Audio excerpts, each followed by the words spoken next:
Hello, Taurus. Happy April 2021. This is your reading for everyone born Taurus, the 20th of April to May 20th. Around that time is your birthday season. So, right now we're currently in Aries. So, right after Aries is Taurus, right? So, let's get it going. First thing I want to say is thank you for watching. Please click like so that we get more views on this channel. All right, so let's get into the card reading, then we'll do the dice. Before I get started in the reading, the 11th is the new moon in Aries, and the 26th of April is a full moon in Scorpio, so make sure you look out for those readings. Even if the moon isn't in your sign, there's lots that you guys can get from the pick a card reading for the new moon and full moon. I started this channel before there was even pick a card, right? So that's like a great way of doing the new moon and full moon for me. That way you have a choice. It's more interactive for you guys and being creative with that. And also the astrology videos you guys get, excuse me, my throat, just had something to eat and drink, so trying to talk right now. So the astrology and the tarot videos for the new moon and the full moon, check that out. So let's set the intention right now for all the earth signs, Taurus out there, Taurus. What does Taurus need to know for April? Set your intuition to be ready. Set that intention for yourself. Maybe all of this reading will vibe with you. Maybe one card will. I'm setting the intention that this message will relate to you. There's always something to learn. And what I find is most people that say that, oh, nothing clicked, is the ones that don't know how to listen. So let's tap in for Taurus. Let's see what message. What does Taurus need to know for April 2021? This is the main issue, is 5, adversity. So going through a lot with the wands. The wands is fire and creativity, right? So there's some kind of disagreement with someone in your life right now. And for April is working out any kind of past pain, arguments. I feel like, you know, the meaning of the card is there, but I also feel like anything that affects you, anything from the past, the present moment, it's some kind of argument, some kind of fight, and you might not even realize it. But what is the obstacle in this? The obstacle in this is the Knight of Cups, okay? And what is happening, the energy and what you can learn from April is that the Knight of Cups, you can either decide to pick your battles and not really worry about the other person's opinion and smoothen it out, or, you know, make the best of the situation and really heal on your own because you feel like you can't really fully express yourself with this person. So maybe you feel like you have to charm your way or you cover it up with a relationship just to focus on something, right? So no alone time for you, just kind of like masking what you're going through. You might feel like you need to just charm the situation or hide the situation by focusing on romance or focusing on love. So make sure it's like in a healthy way that you're dealing with whatever argument or challenge, adversity that you're dealing with, any kind of disagreements, okay? So that you can use the Knight of Cups to really be more compassionate to yourself, but don't mask it and not fix the problem, okay? That would be a big mistake.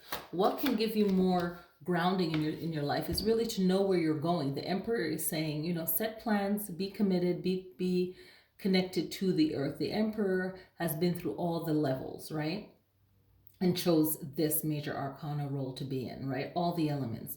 And the Emperor knows where he's going, right? So this is for anyone to connect to tap in and know where you're going. Very powerful. And that takes time. That takes, you know, practice. But it's not practice until keep messing up practice. It's really knowing where you're going. That can give you more stability in April. And when you step into your Taurus season, you can do a lot of energy work within your season. I didn't mention that in Aries video, because I say it a lot in different videos, but I'll probably just make a topic on that. But when it's your birthday season, you can do a lot of powerful work with the moon days, with the sun, however you connect. Okay, your past, or let's read it as your past. Your past was about celebrating something. So something happened where you felt like you win in a relationship, home, anything to do with relationship and home. You felt like you won something. Okay, so it was some kind of completion for you, and it brought you happiness. It brought you into alignment. Whatever this happiness is, it has to do with a move. Okay, so maybe something to do with a move. Now, what you can keep in mind is that you can physically move, but mentally also move out of anything that's negative into something that's better. So that's going to be something great. The High Priestess is reminding you to be mysterious and trust your intuition and not really divulge too much of yourself, especially if you've been hurt by that person before. Okay, now this card, the King of Rods, is asking you to put yourself in this position of the King of Rods, right? Be resilient, make things happen, don't give up on yourself. Really check in with your mind also. Okay, so this is like a real powerful message that you can do for your own self-work. Now this card is reminding you of where you're going. It's like really asking you again to tap into and be aware of the Emperor. Okay, really know where you're going. And it could also represent a water sign that is helping you to get to where you need to go, or you're partnered with to help you to get to where you need to go. You need to have willpower, be strong, have self-control for yourself. Okay, and this person, this could be you trying to get there, or someone in your life that represents that for you. But remember that you have to find all of these things within yourself. There's a fear of starting over, a new beginning with this Fool card. There's a fear of not having enough or what you want, or being alone. So it's like starting over again, and try to figure out where this is coming from in April. And maybe you can do some real soul searching work for yourself, some deep rooted work. I know everyone is using shadow work as a popular term right now, but it was also referred to as, getting to the core detail of what the real issue is. Your own personal work on yourself, and find out what the fear is about being alone, starting over. Now, this is the overall outcome of everything, is that things are going to move very quickly. Whenever I get the 8 of Wands, it really signifies a big change, even travel, some kind of movement that's happening, big changes. But it also means to use your time wisely, because things will start moving so fast that you might not have enough time to get what you need done, accomplished. Okay. The 3 of Wands is a great communicator and is telling you to be prepared. So whenever I get it right after the 8 of Wands, that's a big sign. Okay, be able to see into the future, plan ahead, be able to really tap into the Emperor. I feel like these cards bounce back to the Emperor in meaning. Is this, the 3 of Wands represent, being able to see that, hey, this action, this action, this action will equal to this action, right? So have some foresight, have planning, have 3 plans, make sure that you are really being thoughtful and prepared. Another strong message is the Lovers. Now, the Lovers card, it is going to be about partnership, right? But is the partnership right for you? So there's lots of questions, and it can mean different things to all of you Taurus. It could be a relationship that's really not going anywhere, because it seems like you need to do a lot of personal work yourself.